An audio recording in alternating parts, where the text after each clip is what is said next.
shine. I stayed on my grind. Every boy's like a hook from Iron Mike in his prime. My eye lead a light speed is just blowing your mind, and you ain't got enough heart to try to challenge a line. I'm holding it down. Oh, hey there. What's up? I didn't see you sneak in again. It's kind of weird. You need to stop doing that. Anyway, as you probably already know, this is DSP, David Stephen Patterson, and welcome to day 2 of the 12 Days of Salesmas. Now, if you haven't watched day 1, I highly suggest going back and watching that first before you watch this, because what I talk about in this lesson may not make as much sense unless you go watch that first lesson. And secondly, keep in mind that for those of you who may be looking for actionable sales tips that you can use today, I'm sorry to disappoint you. Those will be coming later when we look at, say, scripts and frameworks, etc. But if you're looking for scripts and one-liners in this video, you're not going to really find them, because it's important that you work on some foundational aspects before you start really digging into how you're going to go out and start prospecting and booking meetings with leaders in your niche. Because I can give you all the scripts in the world and all the one-liners in the world, and all that is well and good, but at the end of the day, those will all fall flat unless you understand, for one, the framework by which they work, as well as doing the foundational work now that will make your messaging and your sales process much more effective. So with that said, let's dive right in, shall we? Now, in day 1, we talked about pain, more specifically the fact that for most recruiters, they're taught to just have a pitch, right? Their pitch being, I am an XYZ specialized recruiter. I have 20 years experience in the business. We have this proprietary process and yada, yada, yada. It's all about you. And it shouldn't be about you at all. It's about them. And so a better way to sell is to sell to the problem, that your prospect or the ideal client has. But an even better way to sell is to sell to the pain that the problem is experiencing.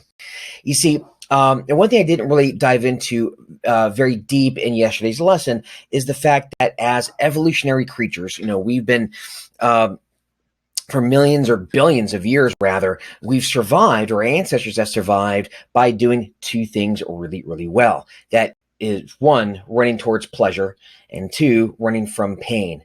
The emphasis being on the number 2. Right?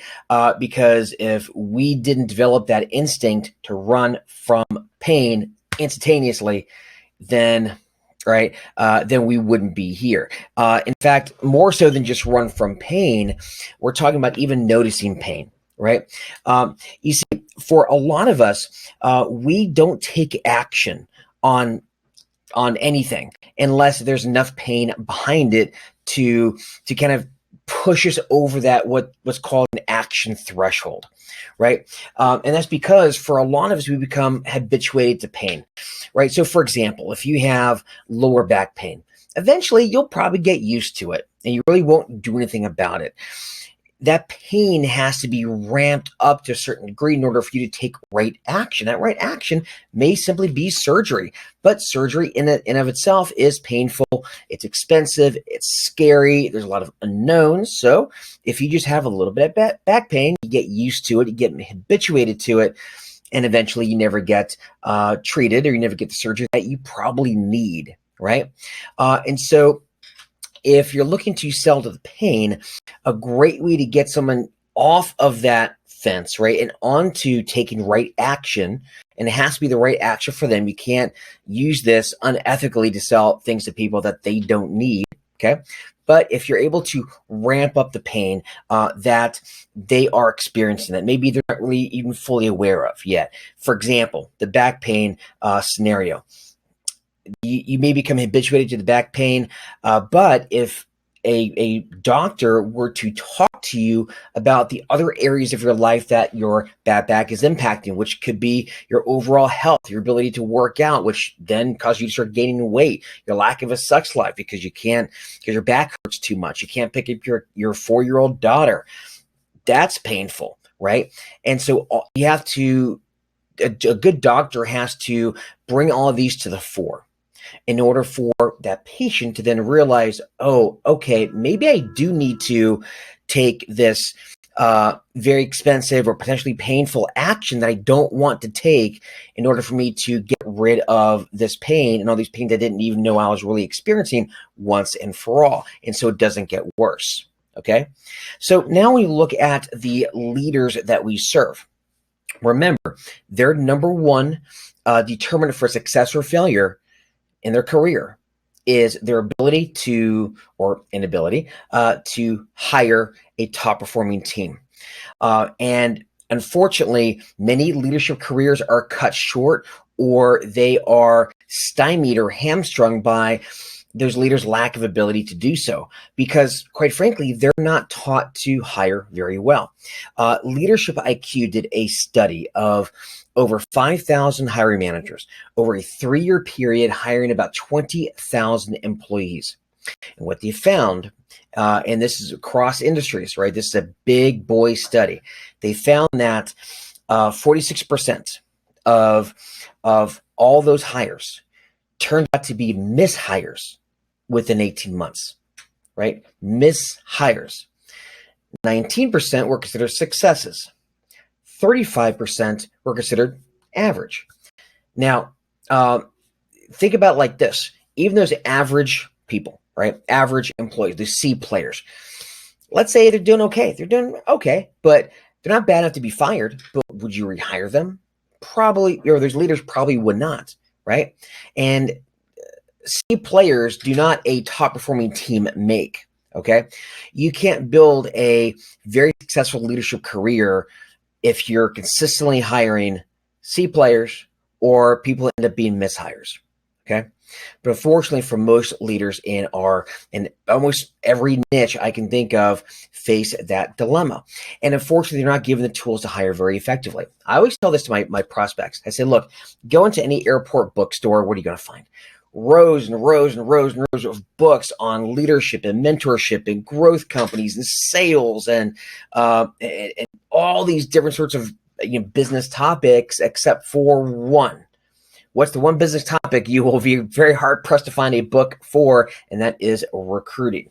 Maybe one or two here and there. Maybe there's an issue of top grading tucked somewhere in the corner, but that's about it, right?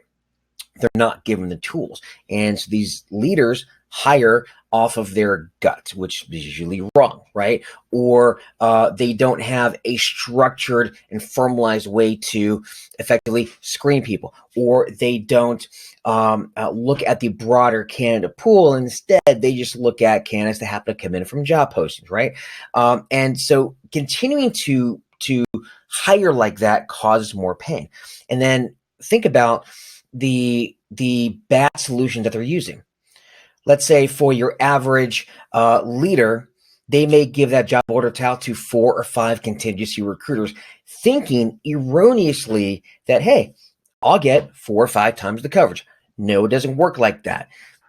Every individual recruiter doesn't have their own unique little candidate pool they can dive into. No, it's all the same candidate pool.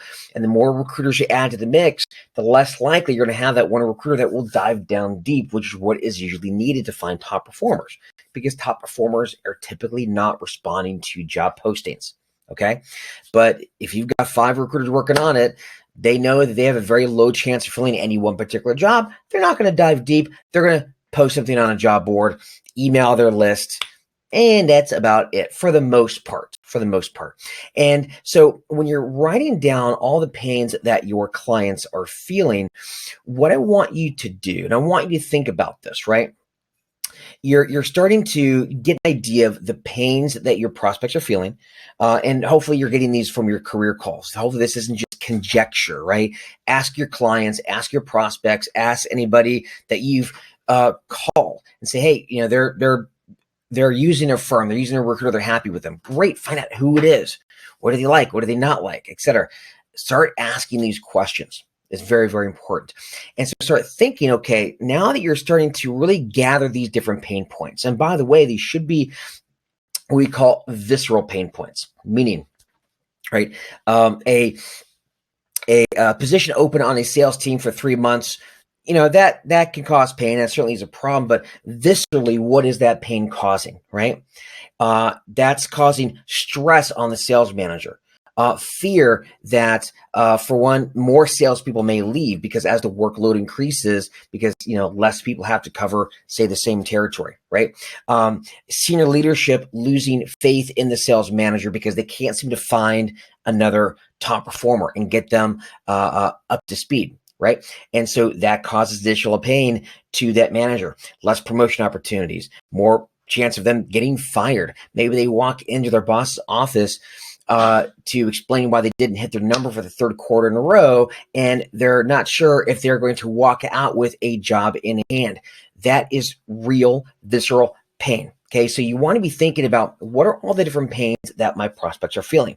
Now, I'm going to further elucidate a bit on the different types of pain because it's going to be important for later on in the process.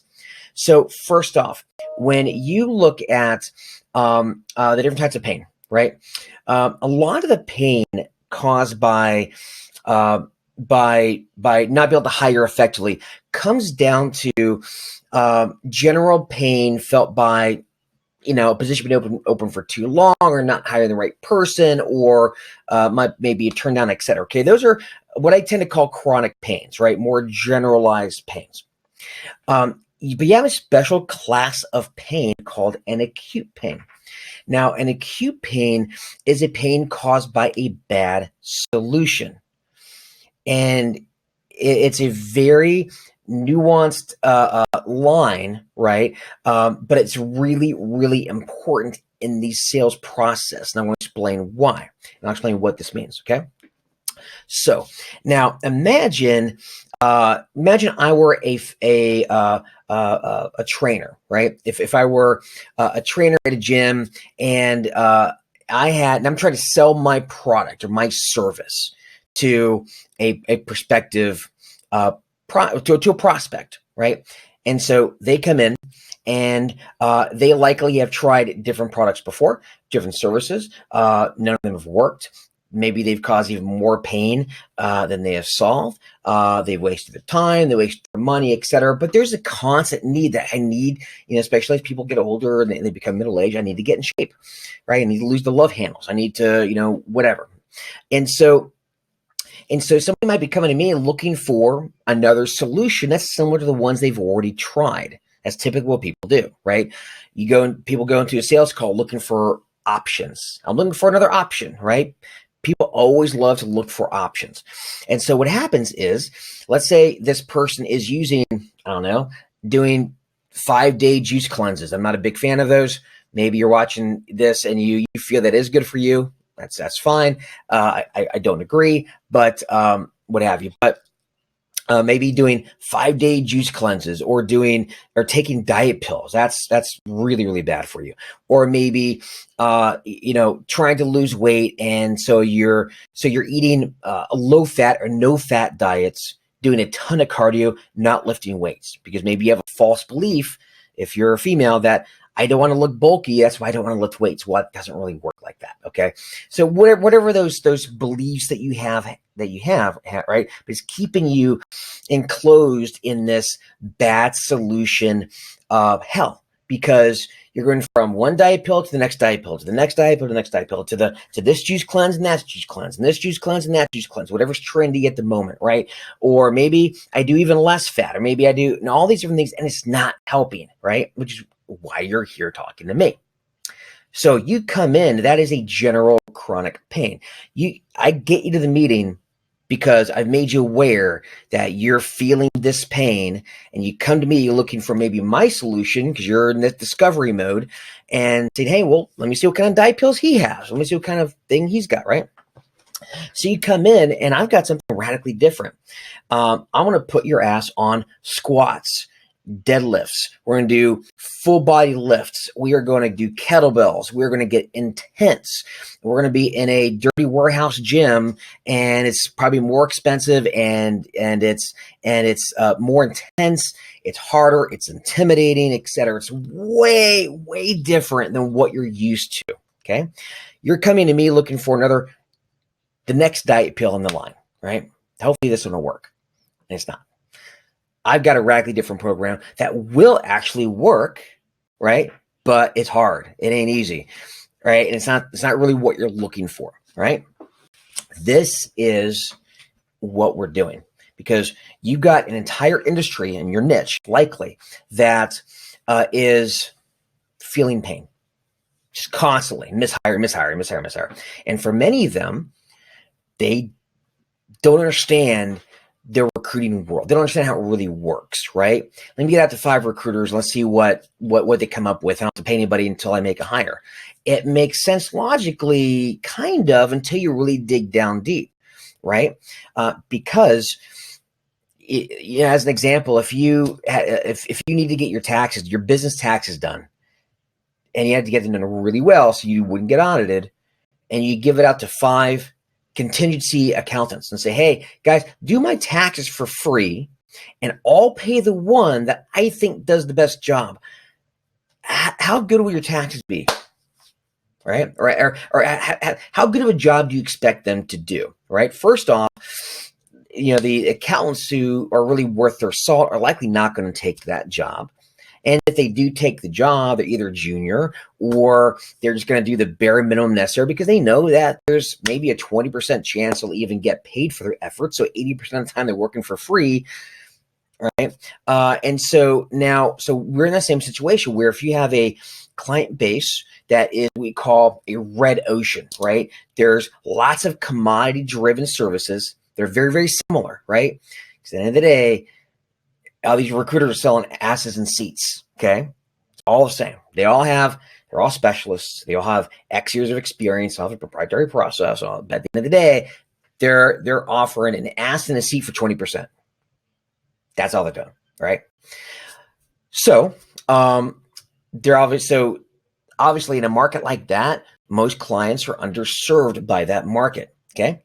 Now, let's say you say, I want to provide more premium offering, maybe retained, maybe engaged, maybe exclusive, whatever that is, right? Whatever you decide your high level offering is going to be, you got something more premium product, right? So back to my scenario, you come in, you're a suburban mom, 45, things aren't working out. You're getting heavier as the years go by.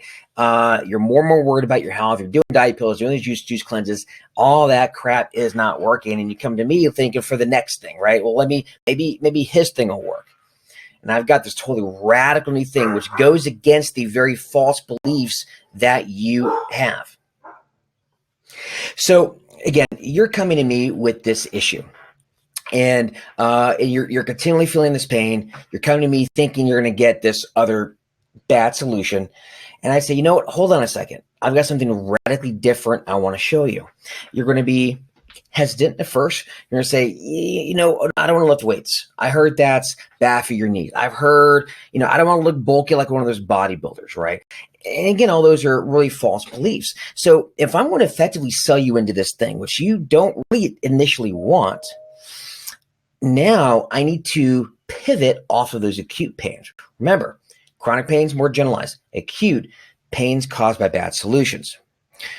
I've got to educate you and inform you on the disastrous effects that diet pills can have on your system. I've got to educate you and inform you and get you clear on why continual juice cleanses is not a good solution and will do more harm than good. I've got to also try to break these false beliefs that you have that lifting weights will all of a sudden magically just make you bulky. No. There are many female bodybuilders that have been bodybuilders for years and years and years that will tell you very clearly, no, you don't instantly get bulky. It takes years and years of dedicated blood, sweat, and tears and practice and work ethic and grit in order to get bulky like that. So if you do a couple squats here and there, you'll be okay. All right, but I got to break you that false belief. And so if I can get you super clear on all those different solutions you've been trying cause you more pain, and the consequences of continuing down that road are quite severe, I can get you then into my premium offering, something different. Not everybody's going to go for it, and that's perfectly fine, right? We're only looking for a small percentage. That's all we need. Get them to try my service offering, right? Just come in for a month, come in for 2 months. 3 days a week, I'm putting you on squats and delts. I'll show you exactly how to do it. Don't worry. I'm there every step of the way. I'm going to hold your hand. I've got you. I've got you. And 2 or 3 months time, you actually see your results for the first time in your life. Now you're sold. Now you're a believer, right? That is how CrossFit started 15, 20 years ago. That scenario I just laid out, that is the average suburban mom that built CrossFit into the phenomenon that it is today. All the athletes you see on TV, it wouldn't be there if it wasn't for the average suburban mom, and to a lesser extent, the suburban dad that funded the entire worldwide program, right? That's how it all started. So think about your own niche, right? Think about what you're offering, and we'll talk more about how to create an offer, right, out of a commodity product. But think about those pains. Start separating those pains out. Again, you have chronic pain, more generalized pain, and you've got acute pains. So what I want you to do is take those lists of pains that you've created yesterday and separate those out. And if you have problems, let me give you some examples of what some acute pains could be. Okay. So again, think about what are the pains caused by a bad solution. In this case, say using multiple contingency recruiters. Okay. And again, I will say this, not that contingency is bad. I still do contingency to this day. People are always surprised when I say that. But at the end of the day, oftentimes it's not the very best solution for clients, and you need to know how to move them up to something that does make sense for them, okay? So with that said, what kind of acute pains could you have? Well, here's one, and I ask my prospects this all the time. Do you find it weird that your recruiter always seems to represent the candidate, but you're the one paying the bill? Does that seem right to you? That is a feature of contingency, because if there are 4 or 5 contingency recruiters I'm competing against on a job, or even just a couple, if my candidate doesn't get hired, I don't get paid. I don't pay the mortgage, and I don't pay to put, I can't afford to put food on my kid's table. Okay.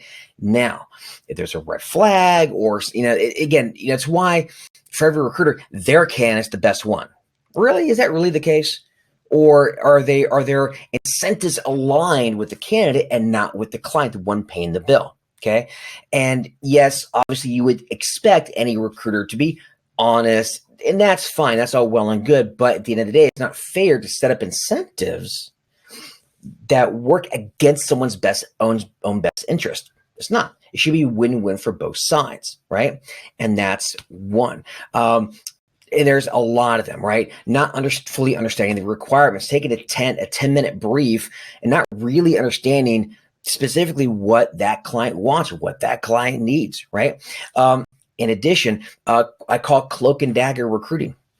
Not being able to really see a lot of candidate flow. Why? Because when you call a candidate and you say, well, and you sell the position, and the candidate maybe not be fully on the market. He said, well, who's the company? And he said, well, I can't tell you, but here's what I can do. If you get your resume together, get it fully updated, send it to me. We'll have a 30-minute conversation. We'll do the screening, and then maybe if I think you're qualified, I'll tell you who the client is. How interested would that candidate be when the candidate isn't needing to look for a job, right? Call it cloak and dagger recruiting, because these contingency recruiters have to do that.